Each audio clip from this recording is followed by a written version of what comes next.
एक मोटरसाइकिलों नहीं है। तो अपने दुख से नहीं परेशान है, दूसरों के सुख से परेशान है। लेकिन जाही विध राखे राम ताही विध रहिए, सीताराम सीताराम सीताराम कहिए। ये सीताराम बहुत ही सुंदर शब्द है और ये एक ऐसा शब्द है जो प्रत्येक प्राणी को बराबर कहने का अधिकार भी है। ये नहीं कि जो बड़े आदमी धनवान है वही राम नाम कह सकते हैं, सब कह सकते हैं। आइए कथा को श्रवण करेंगे। बताइए महाराज जी कथा को कहाँ पर बंद किया? माता जी बताइए, आप लोग बताइए। आप लोग की ज्यादा संख्या है, नहीं संख्या तो लगभग 50-50% दोनों की है। तो कहो बढ़िया, हम कहीं बाके बिहारी, तुम लोग कहो व्यास जी हटम पत्ता बहारी। अगर हम बाके बिहारी कहे तो तुम लोग भी बाके बिहारी कहो।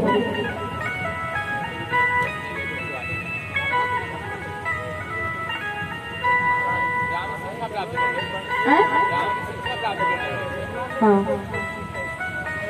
करने गए थे या कर चुके थे? कर चुके थे। और यज्ञ हो गया था, गुरु जी का संपूर्ण हो गया था। चलिए हम विस्तार कर देते हैं। बोली सच्चे दरबार की। दशरथ जी के दरबार में गुरु विश्वामित्र जी जाते किस लिए? रक्षा और सहायता को लेने के लिए। आप सोचिए, सहायता तो दूर से भी की जा सकती है।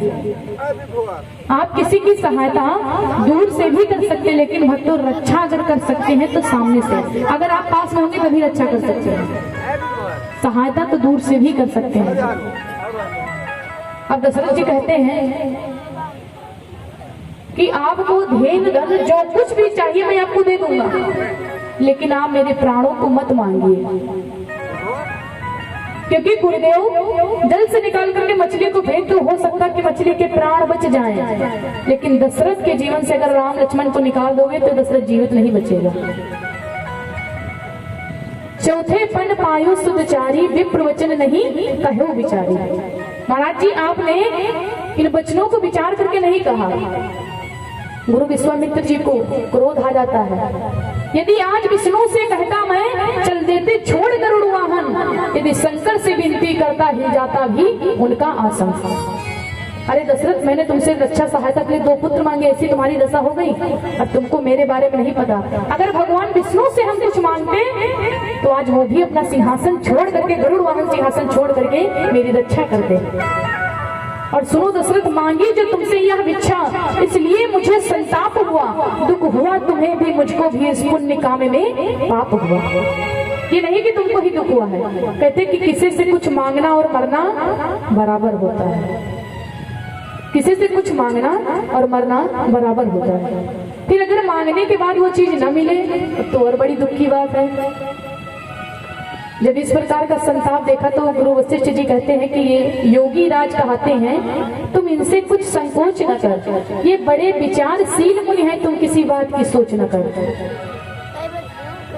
ये योगी राज है, बहुत सुंदर विचार के महात्मा जी हैं, और तुम्हारे राजकुमारों को लेकर के जाने को कहते हैं तो रण विद्या सिखा देंगे, इसमें क्या बात है। दशरथ बोले अब मुझे नहीं सोच संताप, दोनों पुत्रों के हुए संरक्षक प्रभु आप। अब मुझे किसी बात का दुख नहीं है, न संताप है। पितु का आशीष प्राप्त कर मां से ले वरदान, ऋषि सेवा को चल दिए दोनों राजकुमार। जाकर के भगवान श्री राम चल देते हैं रक्षा और सहायता के लिए। इधर भगवान श्री राम ताड़का का वध करते हैं, एक ही बाण प्राण हरि। उसके बाद में ताड़का का प्राण हरने के बाद में भगवान चल देते हैं। कहते कि गुरुदेव अब आप अपनी यज्ञ को प्रारंभ कीजिए निश्चित रूप से, क्योंकि अब हम और लक्ष्मण आपकी रक्षा और सहायता के लिए आए हुए हैं। थोड़ा संक्षेप में कहते हैं क्योंकि टाइम कम है, कथा ज्यादा है। गुरुदेव जैसे यज्ञ को प्रारंभ करते हैं, आरंभ यज्ञ के होते ही निश्चरों का मंडल आ पहुंचा, शुभ अनुष्ठान को विघ्न रूप वह निश्चर दलसत आ पहुंचा। सब राक्षस लोग आने लगे और उस यज्ञ को विध्वंस करने के लिए लंका का मामा मारीच भी आया था। भगवान श्री राम एक बाण निकाल लेते हैं और उसे मार देते, तो 101 बाण से ही मारीच 100 योजन पार करके समुद्र के उस पार गिरता है। गुरुदेव की यज्ञ संपूर्ण होती है। जब यज्ञ संपूर्ण हुई तो भगवान श्री राम और लक्ष्मण गुरुदेव के साथ में चल देते हैं। चलते चलते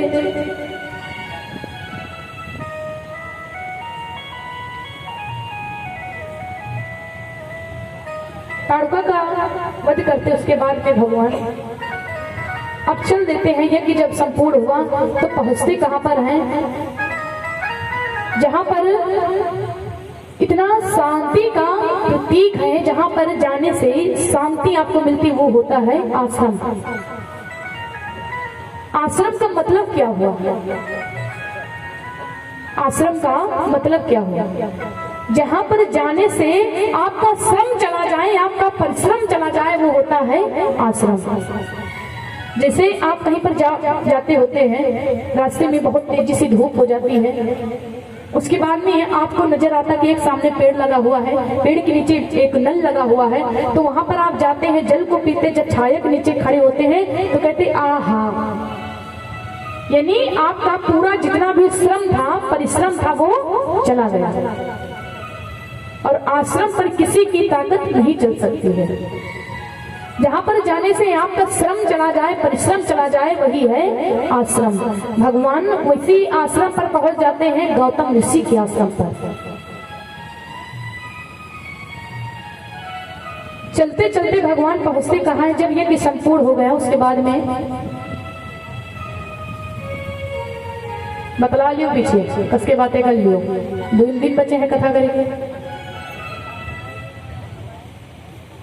माताएं चाहे जितना कर दी बतलाई है जरूर। कहा ना जहां हुए औरतें दुई तो खोद डाले हुई, जहां हुए औरतें 3 तो बातें लावे बीन। कहां तक बातें बतलाएं? साचे साचे सब बीन बीन की बातें लावे लगती हैं। और जहां हुए औरतें 4 तो कब बादर डाले हार, जहां हुए औरतें 5 तो कबहू न बोले साँझ। कल बताए थे ना कि मैया लोग अगर ढोलक एक पा जाए, उनकी आवाज सुनना हो तो ढोलक पा जाए, तो देखो कि कितना गौती है। अगर जय बोलने को कह दे तो बड़ी शर्मचोरी करती है। एक जगह मेरी कथा चल रही थी, मैया जी नवरात्रि में जब कथा होती ना, तो कुछ माताएं आती, कहती कि भजन वजन गाने का क्या आती, भजन गाने के लिए सुबह मंदिर में, वही जहाँ दुर्गा माता की मूर्ति होती है। तो कहीं व्यास जी आप तनी ढोलक दे दियो, तो कहें भैया अपन ढोलक तो हइयो नहीं, तबला हुए मन हुए तबला बजाए को तो ले जाओ। तो कहीं नहीं ढोलक बजाए भी था, तो ढोलक कहीं चलो बच्ची तुम्हारे घर में तो रखी जाओ, लोग जब है पट्टे पट्टे ढोलवे गए। कोई माता जी जल्दी गई, माता दूर ढोलक ले और माता जी गावे लगी। हम सोचे कि कुछ अच्छा गई है और याद कर ले, अपने कथम सुनाई पे जाए। कोई गावे का अपने सैया का कराए देवे, जैसे कहीं अपने सैया का कराए देवे। हम सोचे बड़े अच्छे विचार है माता जी के, या तो कोनो दुकान करा दे हैं जिससे 4 पैसा घर हो गई है, लेकिन वो करावे का अपने सैया का कराए देवे, जेल दरोगा मेरे मन का है। तो हम कहें माता जी ऐसा करो, हमारा ढोलक हमका दे दियो और अपने घर का जाओ, चाहे जेल करो चाहे थाना। तो ऐसे माताओं के गाना होते हैं। बोली सच्चे दरबार की, बोली श्री रामचंद्र भगवान की। भगवान श्री राम चलते चलते कहाँ पर पहुंच जाते, जहाँ पर बहुत बड़ा एक आश्रम है और बहुत बड़े बड़े वृक्ष लगे हैं। इतना शांति है वहां पर कि मान लीजिए कि हर पक्षियों के मुझ से राम राम की आवाज आती है। चलते चलते भगवान उसी जगह पर पहुंच जाते हैं। चलते चलते वहां जगह ये मिली, छाया न जहां दिखलाती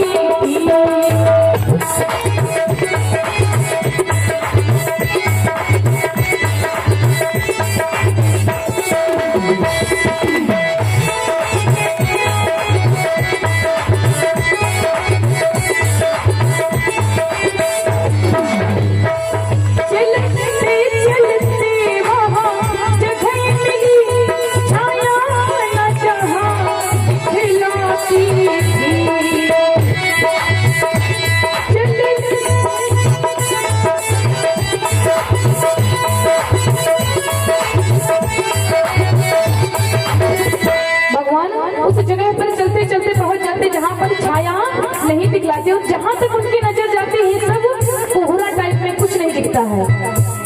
जिस ओर नेत्र दौड़ाते थे हरी भूमि देश की मैया की।